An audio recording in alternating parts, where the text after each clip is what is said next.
14 अप्रैल को कांग्रेस पार्टी द्वारा सोनीपत में भारत बचाओ सत्याग्रह रैली का आयोजन किया जा रहा है, जिसको लेकर आज राज्यसभा सांसद दीपेंद्र हुड्डा एवं हरियाणा प्रदेश कांग्रेस कमेटी के प्रदेश अध्यक्ष उदयभान सोनीपत पहुंचे एवं उन्होंने कार्यकर्ताओं को बढ़ चढ़कर रैली में हिस्सा लेने की अपील। इस अवसर पर राज्यसभा सांसद ने जमकर बीजेपी सरकार पर हमला बोला।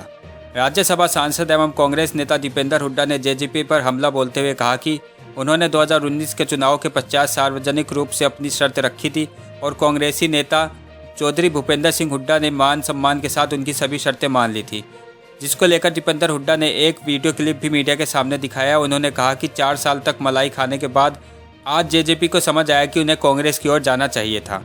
उन्होंने कहा कि बेमौसम बरसात और अन्य कारणों से किसानों की फसलें खराब हुई हैं, जिसका कम से कम 25,000 मुआवजा सरकार द्वारा प्रत्येक किसान के लिए निर्धारित करना चाहिए। ये बीजेपी में इनका क्या विश्वास है? 4 साल बीजेपी के साथ रहने के बाद अब कह रहे हैं कि जाना तो हम कांग्रेस साथ चाहते हैं। तो ये दिखाई दे रहा है कि आने वाले समय में बीजेपी जेजेपी को लोग नकार चुके हैं और आज प्रदेश के बच्चे बच्चे की जबान पे लोगों के दिलों में हुड्डा साहब का नाम आया है और लोगों में दोबारा घुसने की जगह ढूंढना चाह रहे हैं। अपना जो है की गई गलती की पश्चाताप के रूप में वो याद कर रहे हैं। सबको पता है कि जब 2019 में चुनाव का नतीजा आया तो दुष्यंत चौटाला जी ने प्रेस कॉन्फ्रेंस करी और कहा कि भाई जो इसके जो समर्थन करेगा हमारी बातों का, हम उसका साथ देंगे। और उसके बाद 2 बातें रखी उन्होंने, 75% और बुढ़ापा पेंशन 51 से 4 बजे प्रेस कॉन्फ्रेंस, 5 बजे हुड्डा साहब ने 31 विधायकों ने हमने प्रेस कॉन्फ्रेंस दिल्ली में कि भाई हम सारी बात मानते हैं और भी कुछ होगी तो आजा और भी मान लेंगे। 3 बातें हैं। एक तो हमारी मांग थी मुआवजे को लेकर तुरंत समयबद्ध हिसाब से मुआवजा 15 दिन के अंदर 25,000 मिनिमम और कहीं कहीं उससे भी ज्यादा। किसानों की मांग तो 50,000 तक भी है, तो मुआवजा दिया जाए, मिनिमम 25,000 दिया जाए, किसानों की मांगों को माना जाए। और गिरदावरी पूरी स्पीड से, गिरदावरी स्पीड बड़ी स्लो चल रही है, पटवारियों की भर्ती नहीं, पटवारी के रिक्त है, पटवारियों के पद रिक्त पड़े हैं, पोर्टल चल नहीं रहे, पोर्टल में गांव के नाम नहीं आ रहे, जिसकी वजह से पूरी प्रक्रिया में काफी डिले हो रहा है। ये जिलाधिकारी सारे इस पे ध्यान दें और किसानों के जख्मों पे मलहम लगने का काम हो। पहली बात। दूसरी बात, खरीद की बात शुरू हो गई। अब हमारी मांग है सरकार से कि भाई कालस और नमी के की आड़ में हरियाणा के किसान को प्रताड़ित ना किया जाए। किसान विरोधी सरकार है, ये बहाने ढूंढ ढूंढ के किसानों को निशाने पे लेती है और ये खरीद में भी ये देखी जा रही है बात। आपने देखा सरसों में 1,000 रुपए तक जो खरीद थी, उसे एमएसपी थी, उससे कम पे किसान को अपनी सरसों देनी पड़ी, तब तो सरकार आगे नहीं आई। अब गेहूं अंतरराष्ट्रीय बाजार में 3,000 से ऊपर पहुंच गया।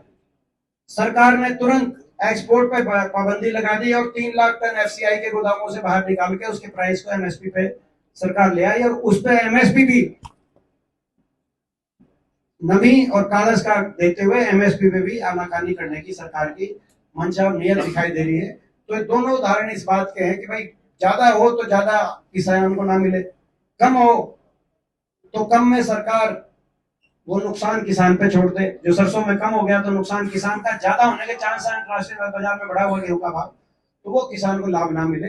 ये सरकारी किसान विरोधी नीति की ये सोच है। हम ये तीनों मांग रखना चाहते हैं, मुआवजे का भी, नमी और कालस में रियायत के साथ, और इसमें, और तीसरी बात जो ये 3,000 का जो अंतरराष्ट्रीय मार्केट पे भाव की जो बात है, उस बात को उस बात की मद्देनजर 500 रुपए बोनस 4 बार 10 साल की कांग्रेस सरकार में, हुड्डा सरकार में 4 साल बोनस दिया गया। जब भी मार्केट का भाव ज्यादा था एमएसपी से, तो सीजन के बीच में कभी 50 रुपए कभी 100 रुपए बोनस डिक्लेयर किया गया।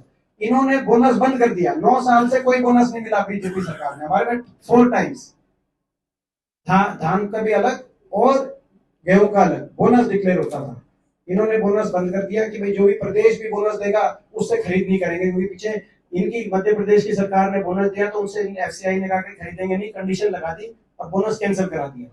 तो अब हमारी मांग है कि भाई इस बार जो ये उपयुक्त समय है 500 रुपए बोनस किसान को दिया जाए। कांग्रेस प्रदेश अध्यक्ष उदय भान ने भाजपा पर हमला बोलते हुए कहा कि भाजपा का पूरा नाम भारत जलाओ पार्टी के साथ साथ बहुत झूठी पार्टी भी है। उन्होंने कहा कि 2019 के चुनाव में 75 पार का नारा देने के बावजूद भी मात्र 5000 के माध्यम से उनकी जीत हुई है। उन्होंने कहा कि पार्टी प्रमुख की बात भारतीय जनता पार्टी करती है, परंतु पन्ना प्रमुख कहाँ है यह किसी को नहीं पता।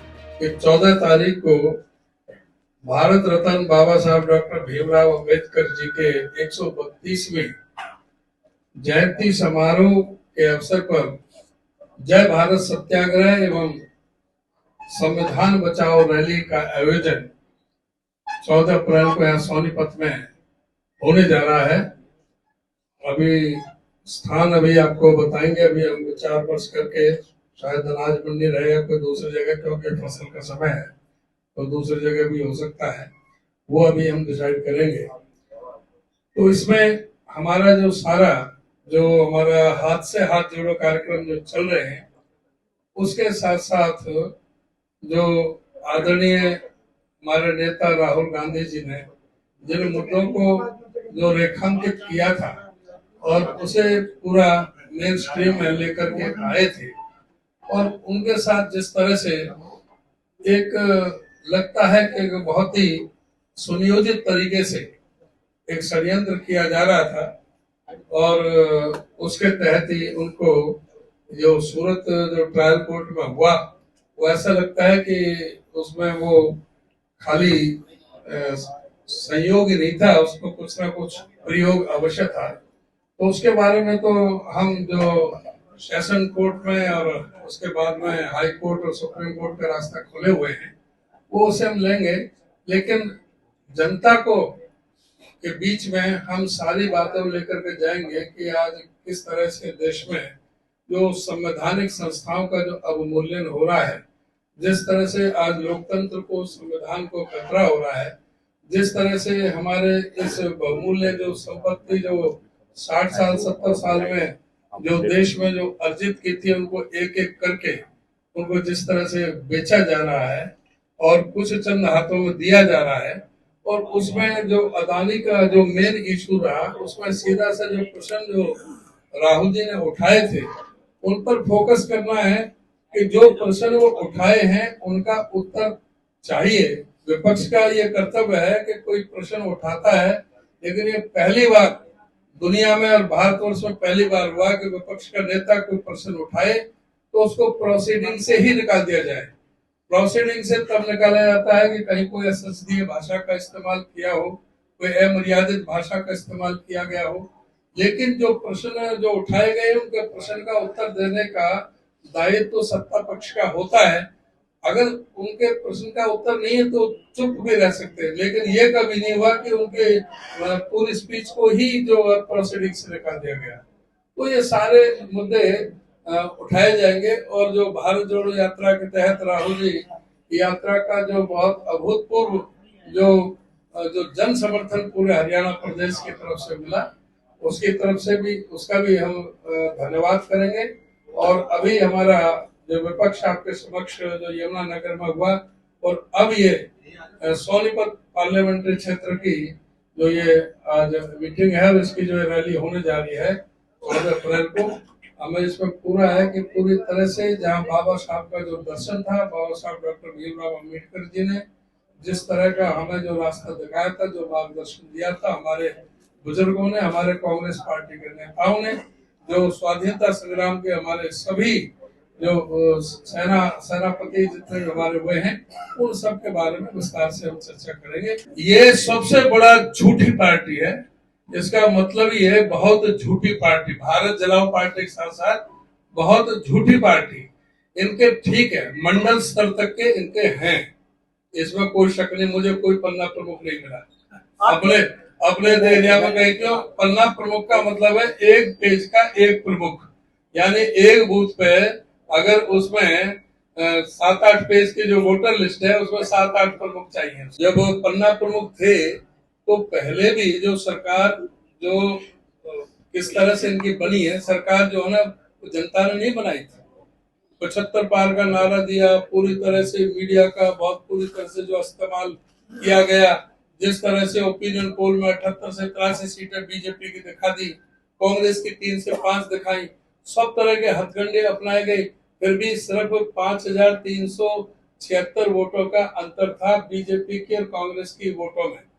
तो जो आज कांग्रेस पार्टी बहुत मजबूत है और आज कांग्रेस पार्टी पूरी तरह से क्लीन स्वीप करने जा रही है। ये Bharatiya Janata party single digit में रहेगी। सोनीपत से तेजवीर सिंह की रिपोर्ट।